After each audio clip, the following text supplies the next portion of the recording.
Vamos lá agora para as formas verbais, tá? Assim como os modos verbais, as formas verbais existem 3 formas verbais: infinitivo, gerúndio e particípio. Não vão confundir. Indicativo é um modo verbal, o modo como o verbo está sendo aplicado. Infinitivo é a forma verbal. Indicativo é uma certeza.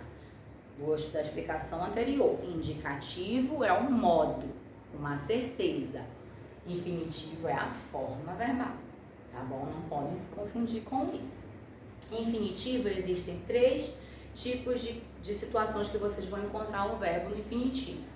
O verbo terminado em ar, verbo terminado em er e verbo terminado em ir.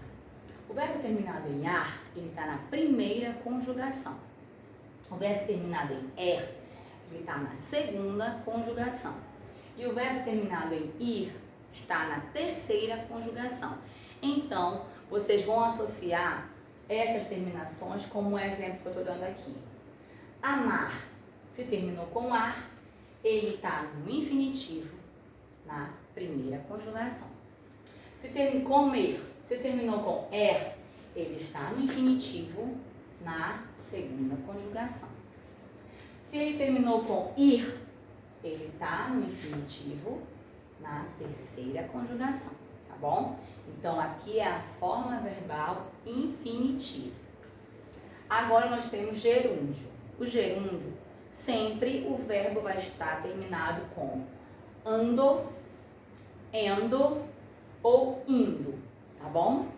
Por exemplo, comendo, endo, falando, ando, sorrindo, indo, partindo, indo. Esses verbos estão na forma verbal gerúndio. Por quê?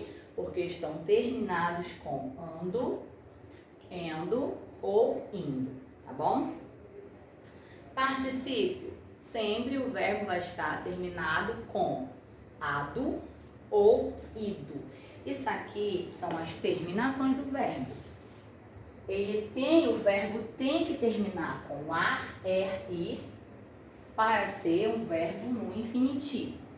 O verbo tem que terminar com endo, ando ou indo, para ser um verbo no gerúndio. E o verbo tem que terminar com ado ou ido, aqui como calado e comido, para ser o verbo no particípio, tá? A terminação tem que ser essa, para poder se enquadrar nas formas verbais. Vamos ver o exemplo que eu tenho aqui. Quais das opções possui um verbo nas formas verbais infinitivo, gerúndio e particípio, respectivamente? Ou seja, se tem essa palavra aqui, respectivamente, eu quero que a opção esteja nessa ordem: infinitivo, gerúndio e particípio. Aí eu vou avaliar as minhas opções. Eu preciso ter o primeiro verbo terminado em ar, er ou ir, porque eu quero que ele seja no infinitivo. A primeira eu já sei que não é, a segunda eu já sei que não é, a terceira eu já encontrei aqui, verbo terminado com ar, que é o infinitivo. O meu segundo verbo, ele tem que estar no gerúndio, ou seja, tem que estar terminado com ando, endo ou indo, tá bom? Então aqui, ó, falando, eu já sei que esse verbo está no gerúndio e eu já estou sabendo que essa é a opção correta, mas vou continuar avaliando, porque pode ser que não tenha a última opção, né? Pode ser uma pegadinha. Particípio, o verbo tem que estar terminado com ado ou ido. E tá aqui, ó, corrido, terminou com ido. Então, essa é a questão correta. Então, o que temos que lembrar, alunos? Temos que lembrar a terminação do verbo. Temos que lembrar que verbos terminados com ar, er, ir, eles estão no infinitivo. E que existem 3 conjugações: Primeira conjugação, segunda conjugação, terceira conjugação. O que mais temos que lembrar? Que os verbos terminados com ando, endo ou indo estão no gerúndio.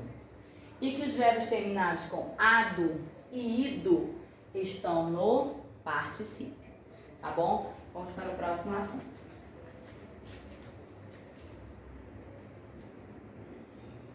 Continuando. Próximo assunto é período composto por coordenação, tá bom? Vamos ver aqui. Período composto por coordenação, existem dois tipos de período. Período simples e período composto. O simples só tem um verbo na oração. Composto, 2 ou mais verbos. Então, se você sabe identificar um verbo, esse assunto não será difícil para você. Vou dar um exemplo aqui. Miguel come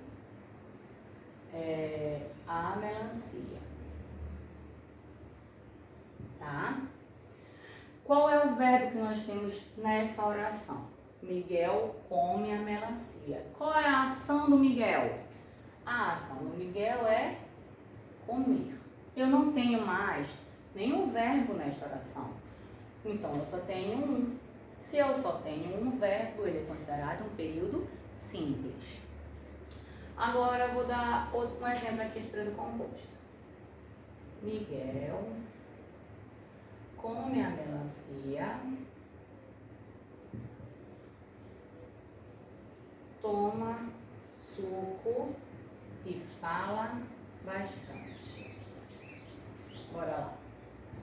Vamos analisar essa oração. Miguel come a melancia. A primeira ação dele é comer. Depois ele toma um suco. A ação dele, tomar. E ele fala bastante. A ação dele, falar. Eu tenho 3 verbos nesta oração. 1, 2, 3. Logo, eu tenho um período composto, porque eu tenho de 2 verbos em diante. Quantos verbos pode ter uma oração? Nossa! Na verdade, neste caso aqui, cada frase corresponde a uma oração, porque cada oração tem um verbo. Eu posso fazer um parágrafo e colocar quantos verbos eu quiser, né? Eu posso, principalmente em que vocês estão estudando para a redação, que é sobre preparo, manual de instruções, modo de preparo, que tem muito verbo, né? Então, uma oração pode ter quantos verbos eu decidi colocar. Por isso que vocês têm que saber identificar os verbos, tá bom? Então, sempre vocês vão fazendo a perguntinha para o sujeito da oração. Miguel come o verbo. E o que o Miguel faz? Miguel come. Essa é a ação do Miguel. Então, aqui eu só tenho um verbo. O segundo, Miguel come a melancia. Primeira ação. Toma um suco. Segunda ação. E fala bastante. Então, aqui, período composto, tá bom? Simples uma oração. Período composto de 2 ou mais verbos, tá? Frase nominal. Como é que eu sei uma frase nominal? Quando ela não possui verbos, tá? E uma frase verbal, ela possui verbos. Tia, como é que eu vou saber uma frase que é nominal? Bom, se você sabe o que é um verbo, como eu falei, você não vai ter dificuldade em encontrar uma frase nominal. Olha só. Que dia lindo. Aqui eu tenho uma frase. Eu tenho algum verbo nessa frase? Tem alguma ação sendo feita, algum estado? Não. Então essa aqui é uma frase nominal. Maria foi à feira. Qual é a ação da Maria? Ela foi, né? Do verbo ir.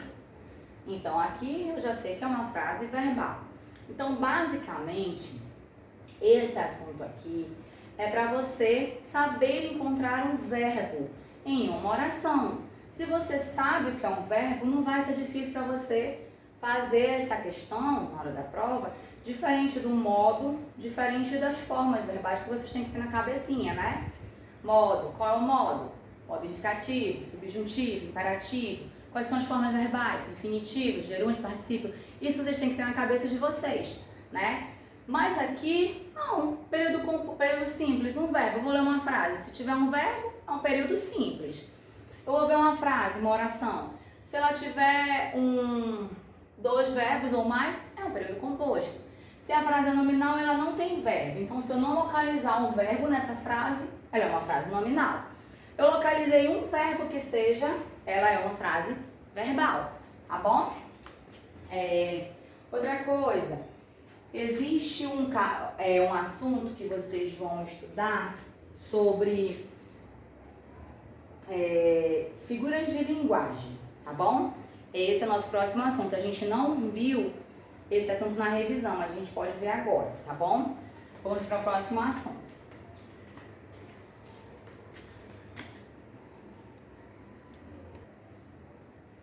Bom, continuando. O assunto que a gente não viu na revisão do sábado, tá? Coesão textual e elipse. Coesão textual e sinonímia. O que é isso? Elipse e sinonímia são figuras de linguagem, tá?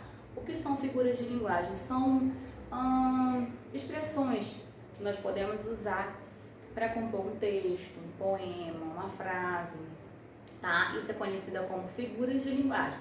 Há vários tipos de figuras de linguagem, mas vocês só estão estudando elipse e sinonímia, tá bom? Então, eu vou explicar primeiro o que é elipse. Elipse, quando ocorre, como é que você pode identificar essa figura de linguagem num texto, numa frase, num poema? Bom, ela acontece quando há omissão, ou seja, retirado de um ou mais termos de uma oração, tá? Quando eu poderia colocar algum termo, alguma palavra adicional numa frase, mas que foi retirado. Por exemplo, na sala, apenas 4 ou 5 convidados. O que no meu entendimento poderia estar nessa frase? Na sala, apenas 4 ou 5 convidados. Eu poderia colocar assim: na sala, há apenas 4 ou 5 convidados, perdão. Eu coloquei aqui, mas se eu tirar, eu consigo entender perfeitamente a frase, mesmo ela sem esse termo. Só que eu, lendo, eu sei que está faltando alguma coisa ali, que poderia ter alguma coisa ali. Então, nesse caso, essa figura de linguagem empregada aqui é chamada de elipse. Quando eu, ao ler, compreendo que poderia ter uma palavra ou um termo ou 2 palavras numa frase para que ela ocorra uma coesão. E o que é coesão? Coesão é quando eu leio uma palavra, uma frase, de uma forma que todas as palavrinhas se juntem e tenham sentido para quê, tá bom? Coesão, né? Por exemplo, vou dar um exemplo prático. Eu sou professora. Se eu não estiver ensinando, não está tendo uma coesão da minha formação pela minha ética, né? Eu não vou estar ensinando vocês corretamente, estou passando um exercício errado. Algo está tendo de errado ali, na coesão. Eu não estou agindo como eu deveria estar agindo pela minha profissão. Então, coesão é tudo se alinhar, tá? Coesão de um texto é uma frase fazer sentido. É uma palavra vir após a outra e eu lendo aquela frase, eu compreendo que aquilo tenha sentido para mim. Isso se chama coesão. A coesão pode estar no texto como pode estar na nossa vida, como eu dei o exemplo agora, né? O meu exemplo. Nesse caso, a coesão textual ela tem que fazer sentido. A frase ela tem que você tem que ler e entender o que ela está querendo dizer. Na sala, apenas 4 ou 5 convidados. No reforço, apenas 3 alunos. Eu poderia dizer, no reforço vieram apenas 3 alunos, né? Mas se eu analisar uma frase que esteja faltando algum termo ou uma palavra, eu já sei que ali tem um caso de elipse, tá bom? Vou dar um outro exemplo aqui. Vamos lá.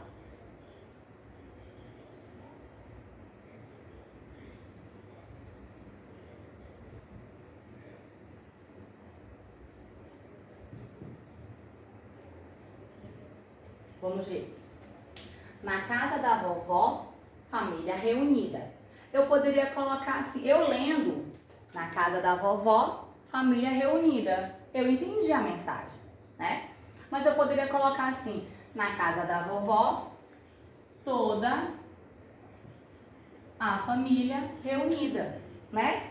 Um ou mais termos, tá? Vocês conseguiram entender? Quando vocês perceberem que poderia ter alguma palavra ali a mais naquela frase, nesse caso há um elipse. Eu sei que eu consigo entender, eu tiro isso aqui e consigo entender a frase. Mas eu lendo, eu lendo, por exemplo, quando a gente faz uma redação, né? Quando você está fazendo uma redação, você não volta, eu sempre digo, né? Faça a redação, voltem e leiam novamente para ver se você não faltou uma palavrinha, um a, um de, um para, um com. É exatamente isso que vai faltar numa frase onde tem elipse. E aí que você lendo vai ver, não, mas eu acho que aqui podia ter uma palavrinha a mais. Quando você perceber que pode ter uma palavra a mais, que pode ter até 2 palavras a mais, 3 palavras a mais, você já sabe que tem um caso de elipse, tá bom? Aqui, sinominha, que são palavras que têm significados iguais ou semelhantes. Por exemplo, casa, lar, carro, automóvel, bonito, belo. Você percebe que são palavras diferentes na escrita, mas o significado é igual ou semelhante. Por exemplo, a minha família, vou colocar aqui um exemplo que eu vou tirar da minha cabeça.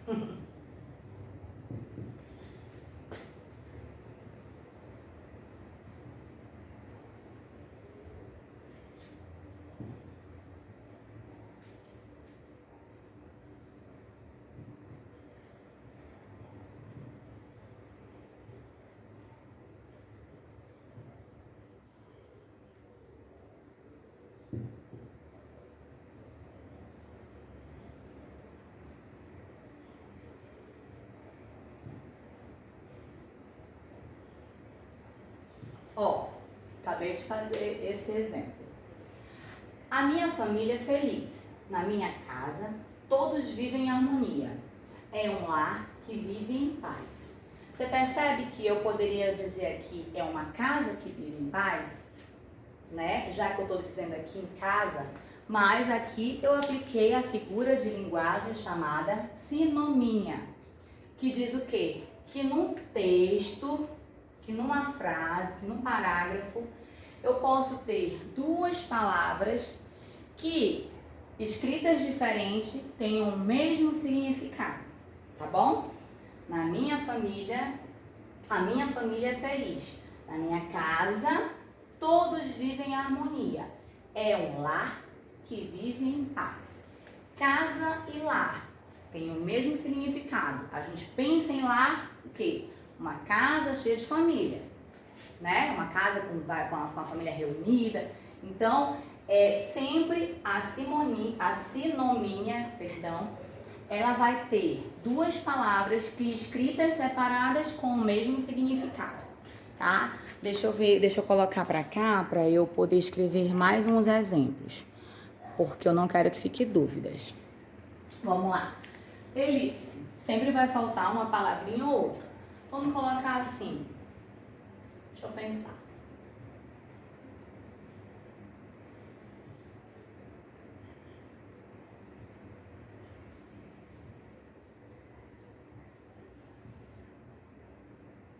Pronto, olha só.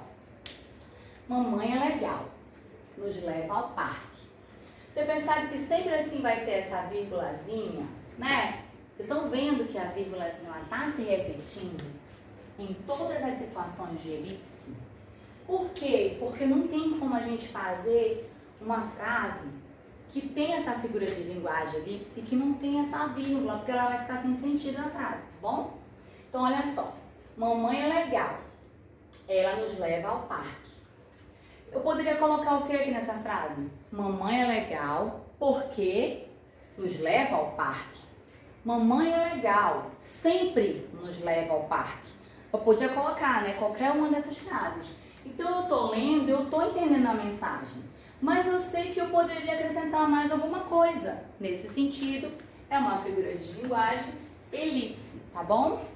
E aqui, vamos lá.